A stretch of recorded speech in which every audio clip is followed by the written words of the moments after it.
Um grande olá para todos vocês, queridos estudantes. Bora estudar?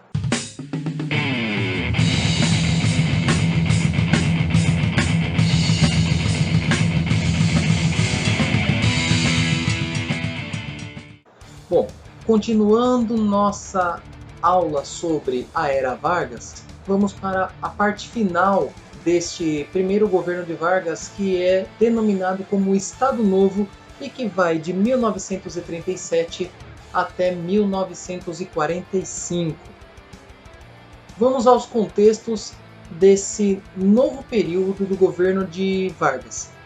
Em 1935, se vocês lembrarem do vídeo sobre o governo constitucional, aconteceu a chamada intentona comunista, que se espalhou por algumas cidades do Nordeste e pelo Rio de Janeiro, e não tiveram sucesso pela falta de apoio popular. Só que essa medida ou essa tentativa de golpe vai favorecer muito o fortalecimento de medidas que aumentaram o poder de Getúlio Vargas. Isso vai fortalecer um dos projetos do governo Vargas, que visava um governo mais autoritário e que, sob sua liderança, modernizaria o país. Vargas ainda contava com o apoio das Forças Armadas e das elites políticas, além do prestígio frente à classe trabalhadora, claro, por conta das leis trabalhistas lançadas por ele. Então, dessa forma, alegando a existência de um plano comunista para se tomar o poder no Brasil, o chamado Plano Cohen, que era um plano falso, isso foi descoberto logo depois do golpe, foi descoberto que o plano era falso, foi forjado pelo governo brasileiro. Vargas vai dar um golpe de Estado nele mesmo. Como assim vai dar um golpe de Estado nele mesmo? Ele já não era o presidente? Como que ele dá um golpe nele mesmo? Simples. Em 1938 estava prevista uma eleição presidencial no Brasil. Então o que Vargas faz? Essa eleição prevista pela Constituição de 1934 faz com que ele, com o apoio dessas forças militares, apoio da elite política e dos trabalhadores, usando esse plano Cohen como desculpa, rasga a Constituição de 34 e lance um novo governo, dessa vez mais autoritário, mais forte, com mais poder para o poder executivo, mais força no poder executivo e menos força no poder legislativo. Começa assim então, a partir de 10 de novembro de 1937, o chamado Estado Novo.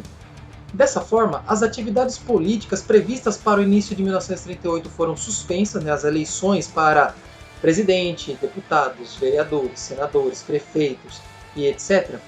foram suspensas, uma nova Constituição foi outorgada e essa nova Constituição garantia amplos poderes ao presidente, já que considerava-se que as decisões do Congresso eram lentas, fazendo com que o país necessitasse de um executivo mais forte, mais ágil, mais decisivo. Os integralistas, lembra lá da ação integralista brasileira que nós vimos na aula passada no governo constitucional? Os integralistas apoiaram o golpe.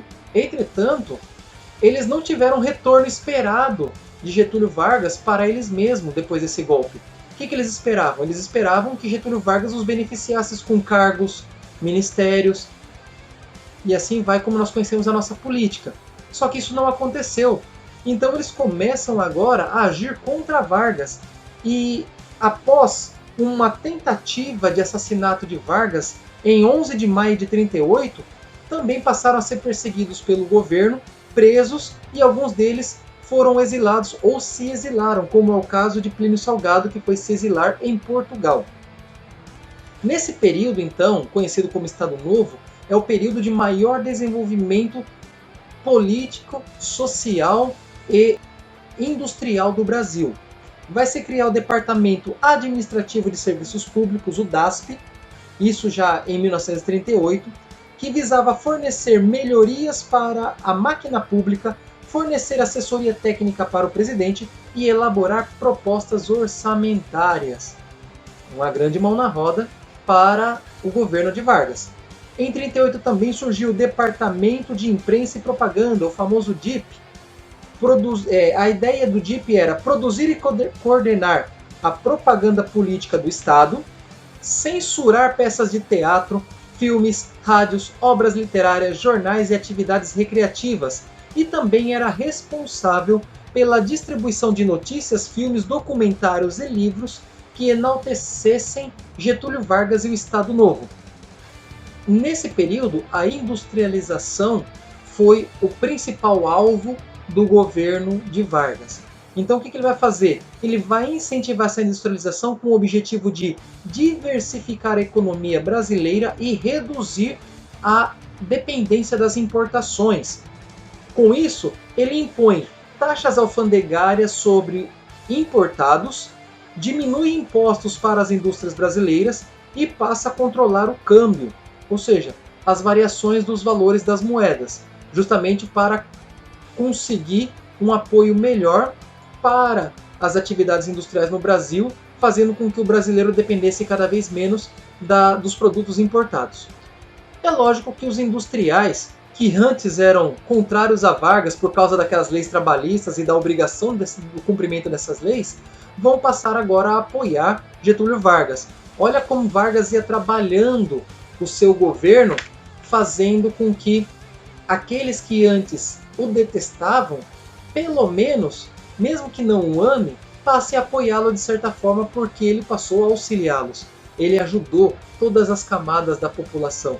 De certa forma, ele foi benéfico para a população como um todo. Mas, como todo governo ditatorial, nós vamos ter alguns poréns. E nós vamos chegar lá daqui a pouco. Ele vai criar as primeiras empresas estatais do Brasil.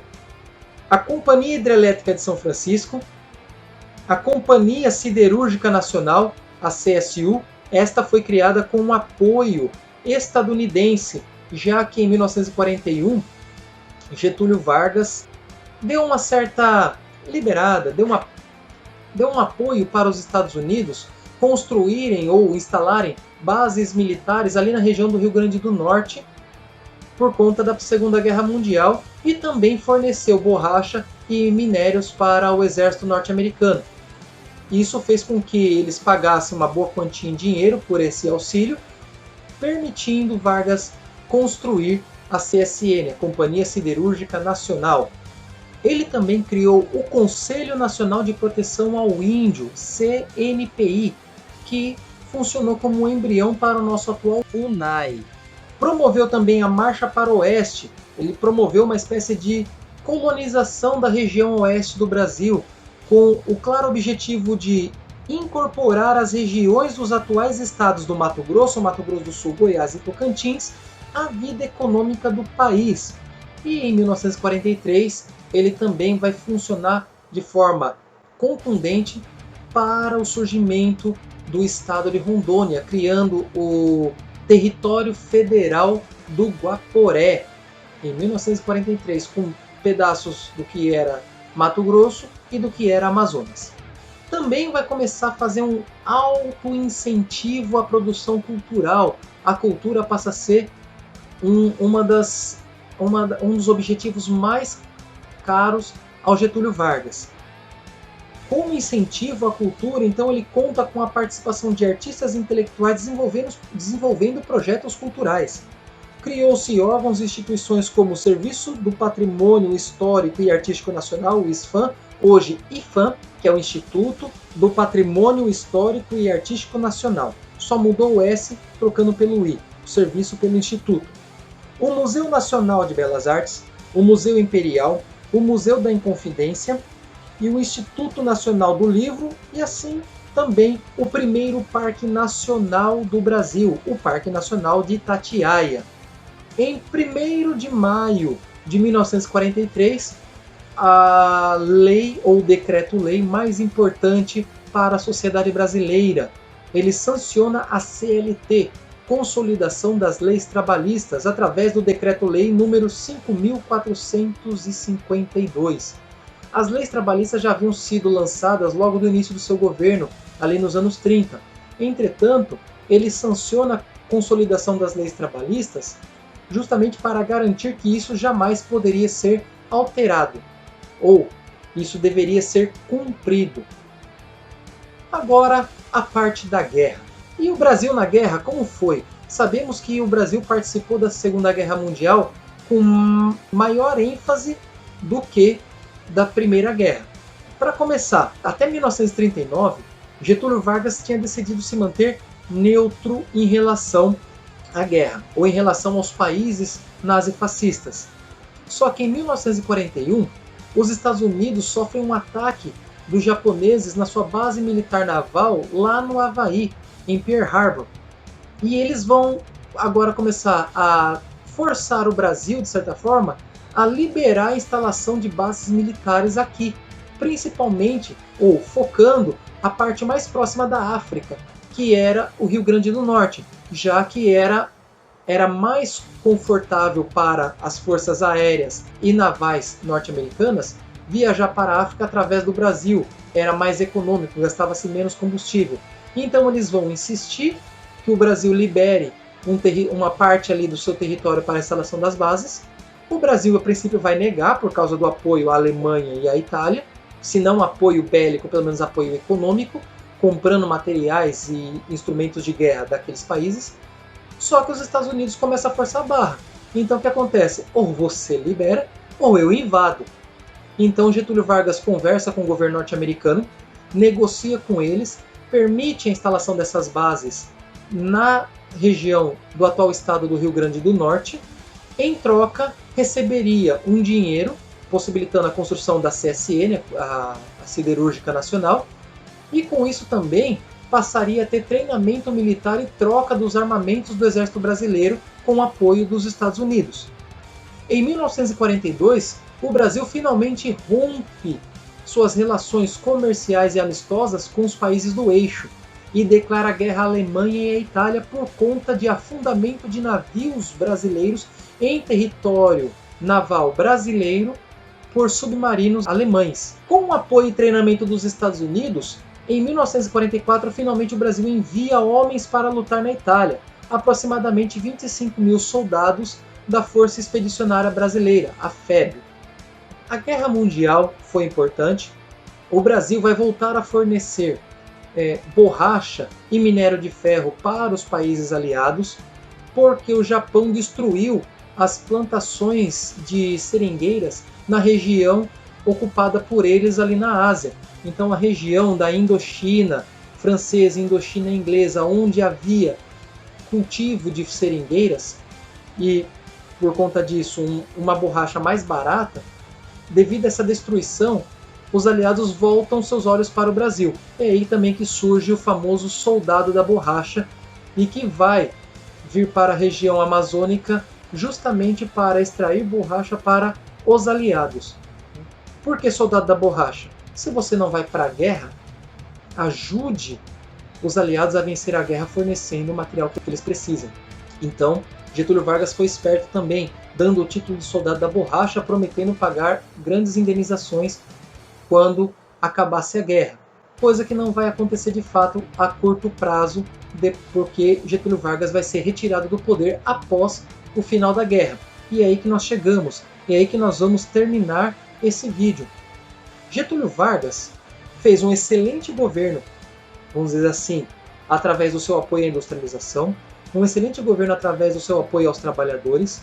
Ele contava até então com o apoio praticamente total das Forças Armadas, só que ao final da guerra nós tivemos um revés para os governos autoritários. E após o final da Segunda Guerra Mundial, então, esses governos autoritários tiveram sua popularidade em queda vertiginosa, fazendo com que Vargas perdesse prestígio aqui no Brasil. Desde 1944 já havia uma certa transição para um possível retorno da democracia. Novos partidos começaram a surgir, a censura começou a ser reduzida, as perseguições cessaram e os comandantes militares passaram a exigir o retorno da democracia.